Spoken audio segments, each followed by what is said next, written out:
So lesson 4.8 is something called complex numbers. And as I said, this is not an Algebra 1 review lesson, okay? This is a brand new Algebra 2 lesson. And a complex number uses what is called the imaginary unit I. Okay, the imaginary unit I. If I ask you, what is the square root of negative 9? What's the square root of negative 9?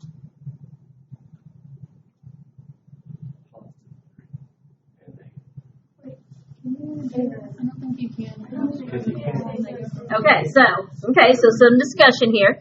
If I say the square root of, square root of positive 9, 3 times 3 is 9. Technically, if we take that square root in equation setting, negative 3 times negative 3 is also positive 9. And by definition, a square root is a number times itself, right? So what number times itself gives you negative 9? Nothing. What happens if you type in square root of negative 9 on your calculator? It gives you an error, right? Because when we are working with real numbers, which is what you guys know up until this very moment, we can't take the square root of a negative number in the real number system.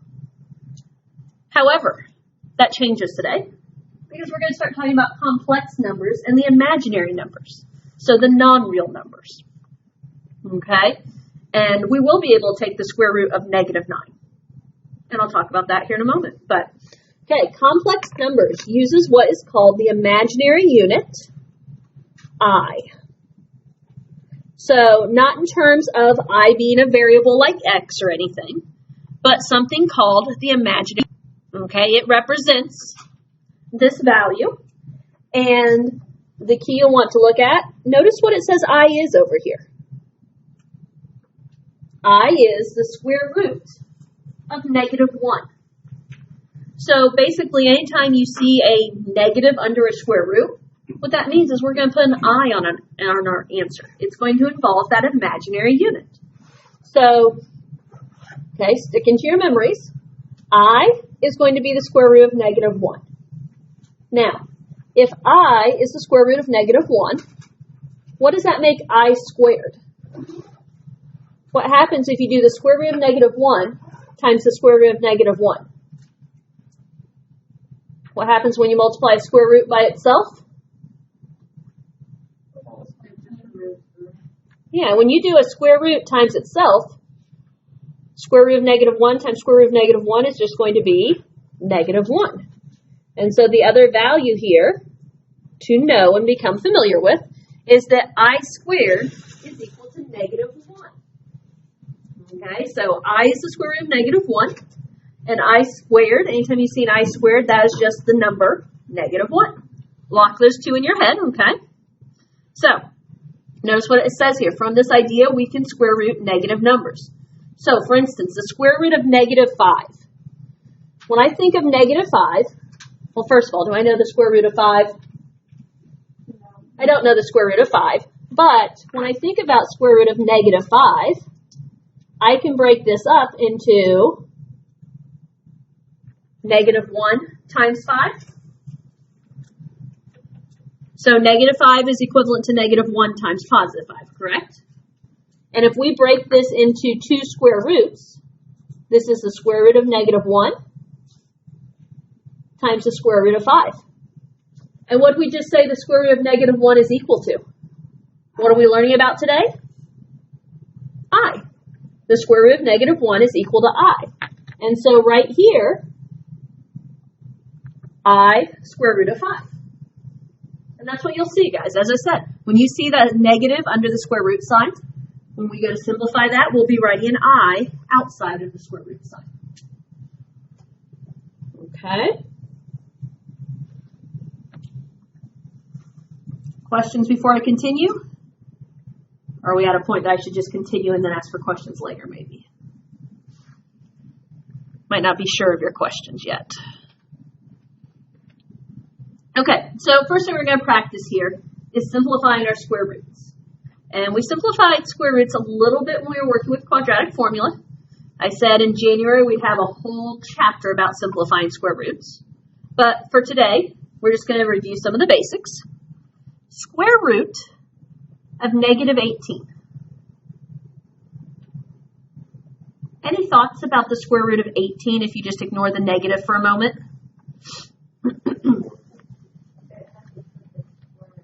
Okay, it has a perfect square in it. Okay, I can't take the square root of 18 itself, can I? If I do square root of 18, I'm going to get a decimal. But what do we know that's within 18?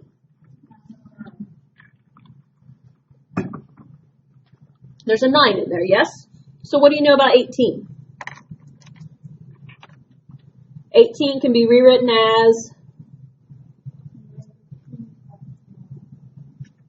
well, okay, forget the negative for a moment, but 9 times 2, correct?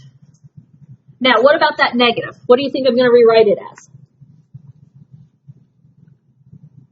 A negative 1. Anytime you see a negative today, I'm going to automatically just separate it as its own square root of a negative 1.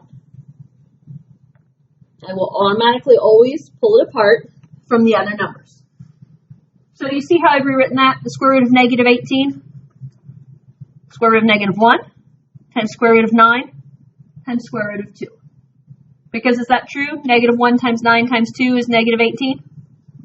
Okay, let's clean those up. What do you know about the square root of negative 1? It's I. According to our definitions, the square root of negative 1 is I. What about the square root of 9? It's 3. We can do that as long as it's positive, right? What about the square root of 2? Yeah, that's one that it's a decimal, right? So we're just going to leave it as square root of 2. Clean it up, and that's how we write our final answer. I times 3, 3i, like you would variables. So I'm going to write this as 3i square root of 2.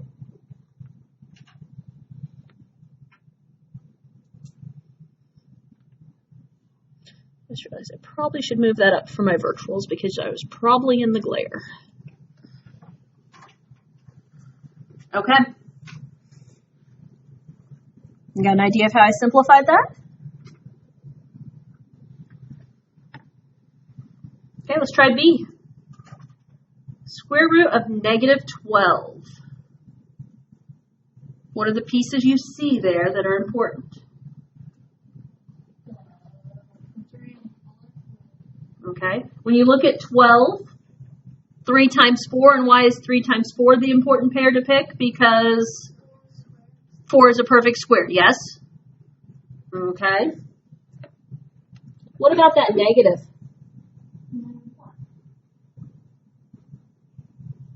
We're going to separate that as a negative 1.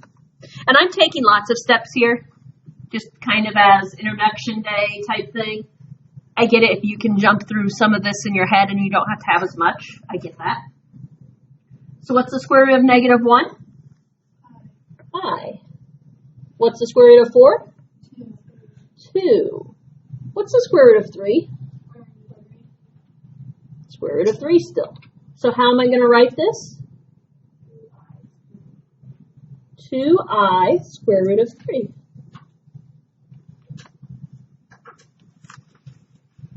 And these are answers your calculator can give you. I mean, your calculator is going to tell you that because there's a negative that it just isn't possible. So, okay, what about C? Square root of negative 25. Okay, 25 is a perfect square, yes? So, if I'm going to separate this, what am I going to do with that negative? It's going to be square root of negative 1 times square root of 25. If you need that visual, right? Some of you are probably getting to that point where you don't want that visual. Some of you are going to still want it. What do you know about the square root of negative 1? It's I. Good. What's the square root of 25? 5. What's I times 5, you think? 5i. So because square root of 25 was a perfect square, you can just take that outside of the radical. Because it was negative, we just tag an I on the answer. And that represents it as imaginary. Okay, D. Square root of negative 7.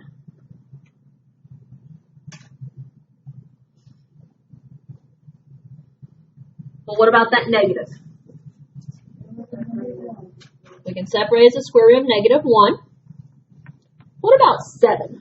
Are there any perfect squares that multiply into 7? No. And in fact, what kind of number is 7? Prime. Good. I wasn't sure if we remembered that vocabulary or not. 7 is prime because its only factors are 1 times 7, right? So I'm going to just leave this as square root of 7. What is the square root of negative 1 again? I. What's the square root of 7? Square root of 7. So I'm going to write this as I square root of 7. Okay, are you getting your feel for those square roots of negatives? Basically, you take the negative out of the radical and you tack an I on the answer. That's the shortcut of it. Yes? So when we're simplifying the top ones, like the 4 through like the negative 12, like what if we did 6 and 2 and up? Like on something like here, square root of 12, you wouldn't want to do 6 times 2 because neither of those are perfect squares. And so you would just go right back to 12. You have to look for those perfect squares. And if you don't find a perfect square, like over there on 7, we didn't have a perfect square. Then we just leave it. But you have to look for those perfect squares. So can it divide by something like 4 or 9 or 16 or 25? You know, think about your perfect squares. Okay? And I don't think, in this lesson, we don't get anything too difficult in terms of perfect squares there. So, okay. A little bit of definition here. A complex number, which anytime we talk about the imaginary numbers, we're talking about something called a complex number. And a complex number is written in the form A plus BI, where A is the real part of the number, and BI is the imaginary part of the number. Okay, so A is the real part, BI is the imaginary part. Just like the coordinate plane, there's a complex plane where complex numbers can be graphed. Now, when we graph complex numbers, we're thinking the form A plus BI. And when we think about A plus BI refers to the ordered pair A, comma, B. So when we practice graphing here in a moment, A, comma, B is going to be real part, comma, imaginary part. So instead of x-axis and y-axis, we have real axis and imaginary axis. So we'll practice graphing down here. And then the other thing we're going to also practice is absolute value. Now, normally we talk about absolute value is just the distance from 0, and it's making the number positive. Slightly different here. We have a formula. Absolute value of A plus BI. Notice there's a formula. Square root of A squared plus B squared. And it's still the distance the ordered pair AB is from the origin 0, 0. But it's slightly different because we're going at diagonals here.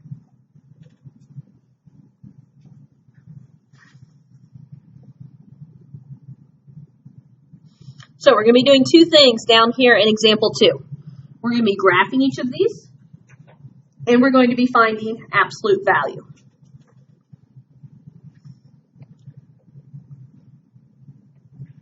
And I mentioned, instead of there being an x and a y-axis,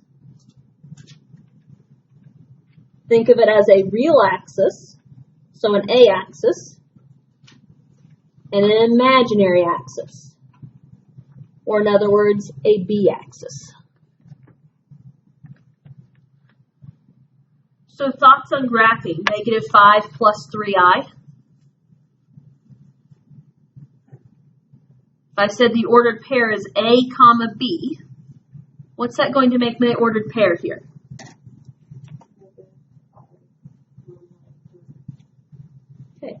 negative 5, comma 3. So it's the real part, comma the imaginary part, and just dropping off the I.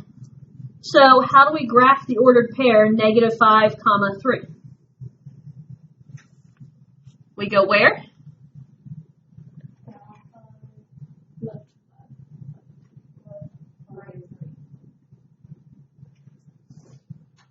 Negative 5, 3.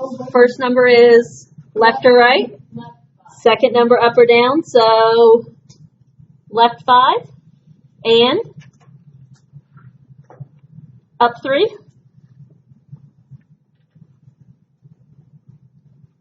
And that is the number negative 5 plus 3i.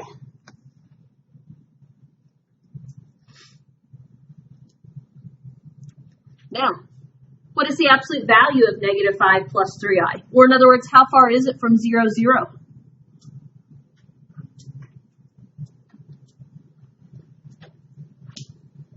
What did it say to do?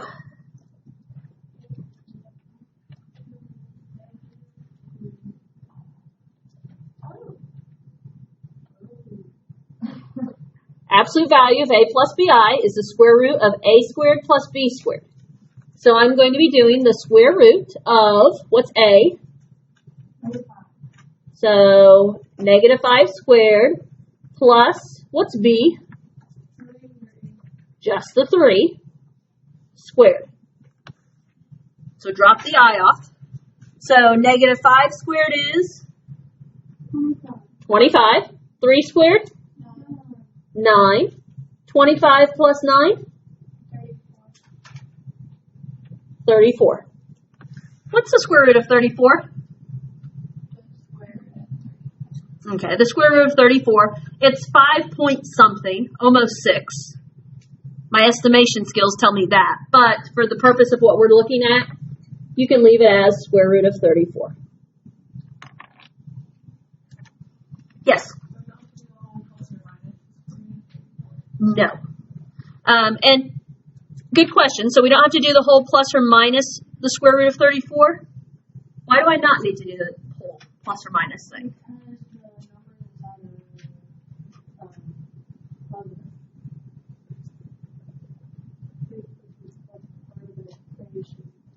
Okay. So, and keep in mind, guys, it is also absolute value, yes? If this is absolute value, it's the distance from 0, 0. Yes? What do we know about a distance? A distance has to be positive. We're saying the distance from the center to here is square root of 34. But then the other big thing is reserve the plus or minus for when we're in an equation setting. Okay? So when we get probably tomorrow to like example 6 and we're solving equations, remember the plus or minus again tomorrow. Okay? Okay. Example B. 6i. Any thoughts on how to graph 6i?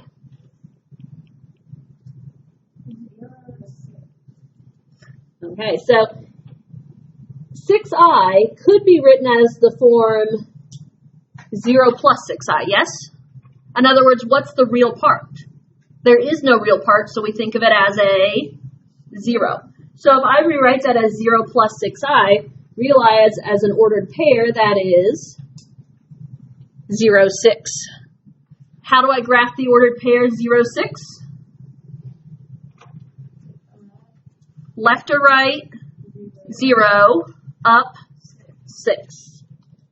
1, 2, 3, 4, 5, 6. So 6i would just be up 6 on what we normally think of as the y-axis, but it's our imaginary axis. What about the absolute value of this? 6? Think about this. Could you do this one without the formula? Yes. How many units is this dot, 6i, from the origin 0, 0? We went straight up 6, yes? So it's going to have an absolute value of 6. Now, does our formula confirm that? Yes. It does. If we think about this as the square root of 0 squared plus 6 squared? Well, that's the square root of 0 plus 36, which is the square root of 36, and we all know the square root of 36 is 6. There's your proof. But when it's on the axis, you also know it's a straight shot from 0, 0. And so you could just count it as such also.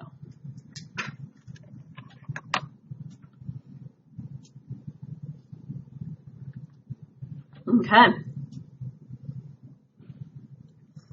You getting the hang of this then? What about C? 5 minus I. What would be the ordered pair for 5 minus I? Okay, so if we're going A comma B, we're going to think 5, negative 1. How do I graph 5, negative 1? Right 5 and down 1.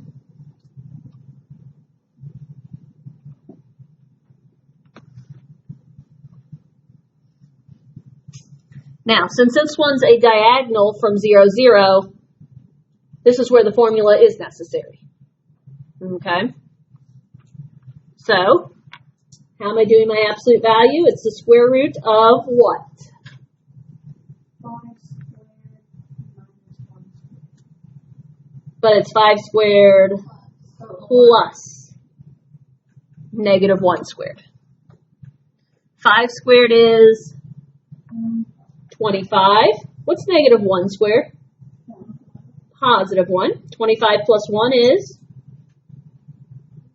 26. What's the square root of 26? Square root of 26. If I do the square root of 26, it's 5 point something.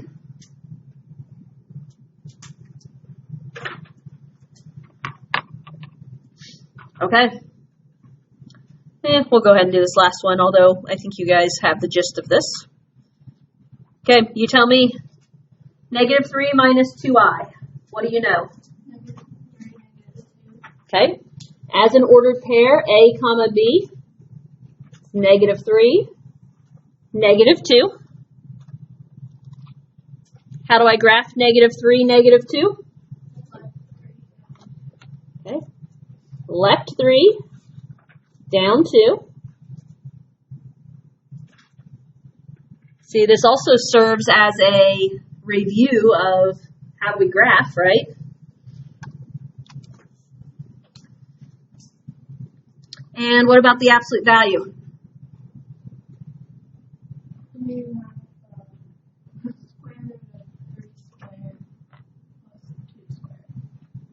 Okay.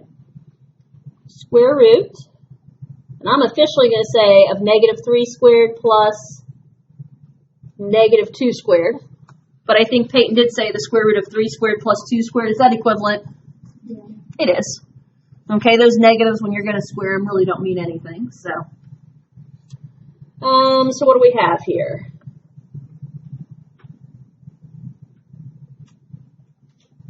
Square root of 13. And the square root of 13, I don't know, 3 point something.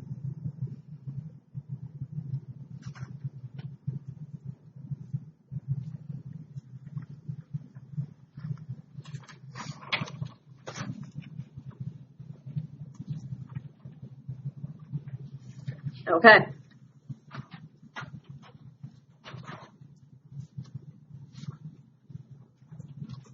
Okay, let's go ahead and move on to the back.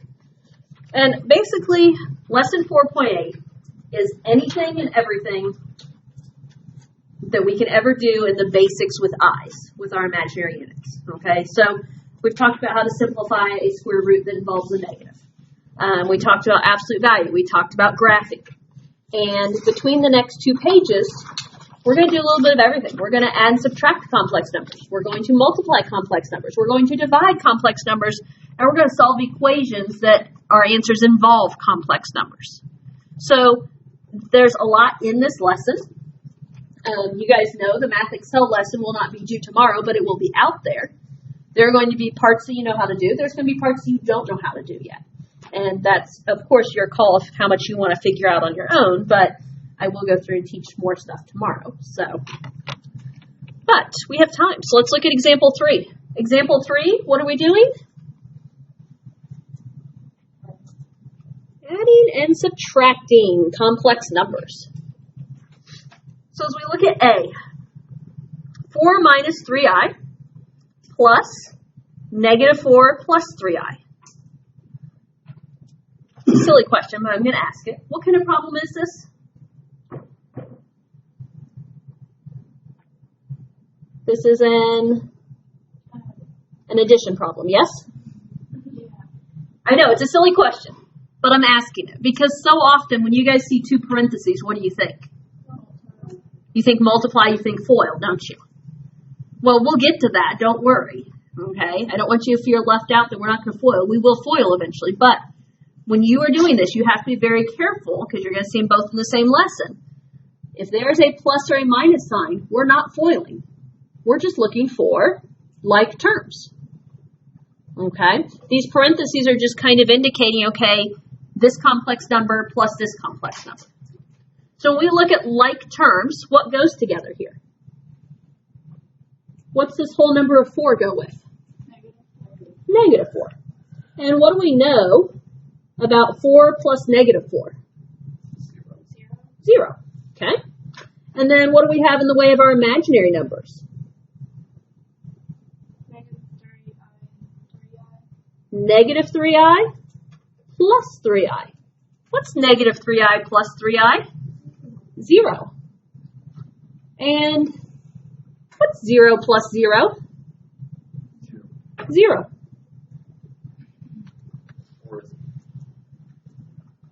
Or is it? Is that what you said? It's 0. Plain old 0. If you wanted to get fancy, you could say it's 0 plus 0i.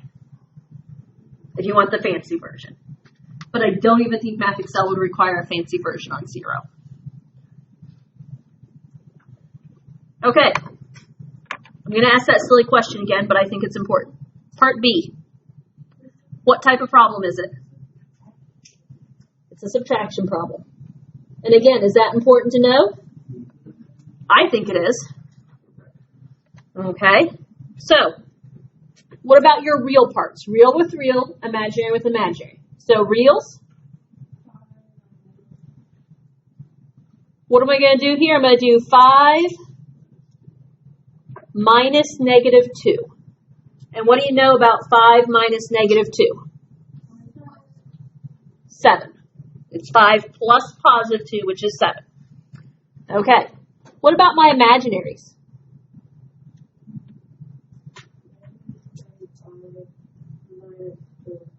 Okay.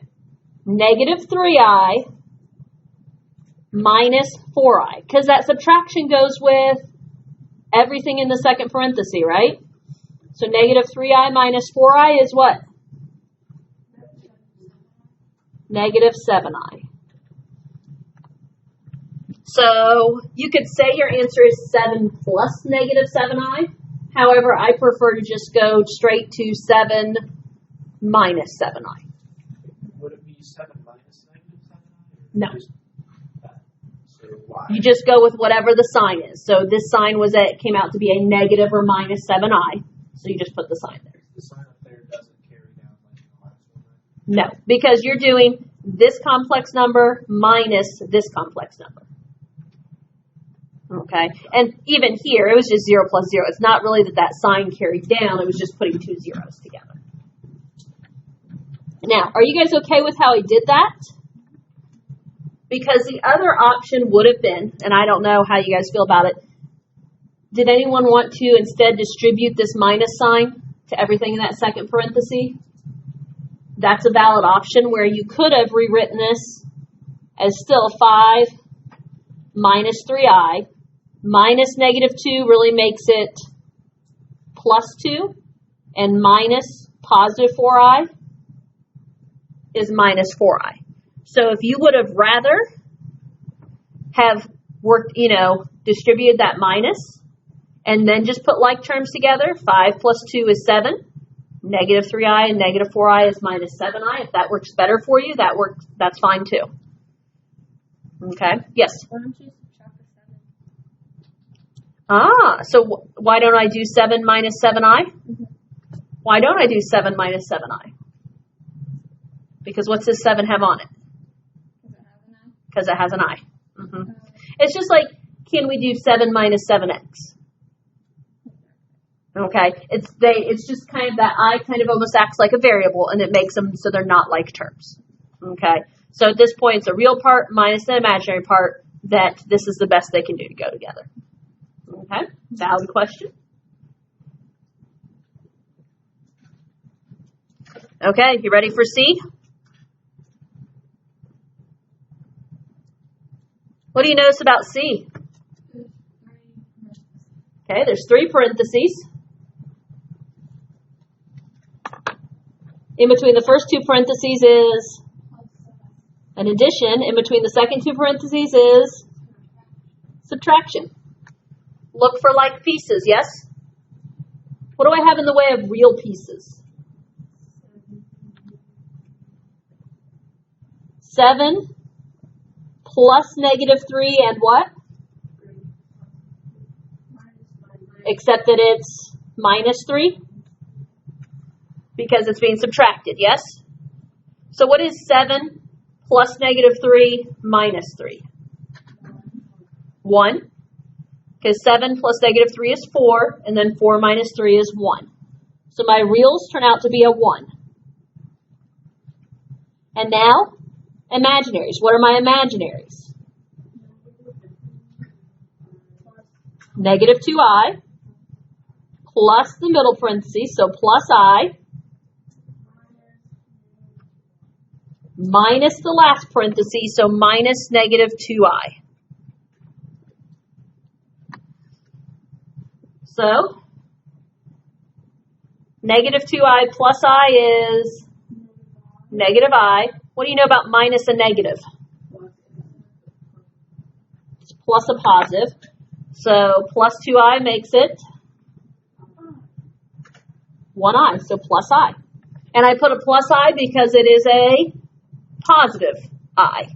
If it was a negative I, I'd put a minus I. So 1 plus I. And again, if you would rather go through and distribute all signs and write it without the parentheses first, you could do that.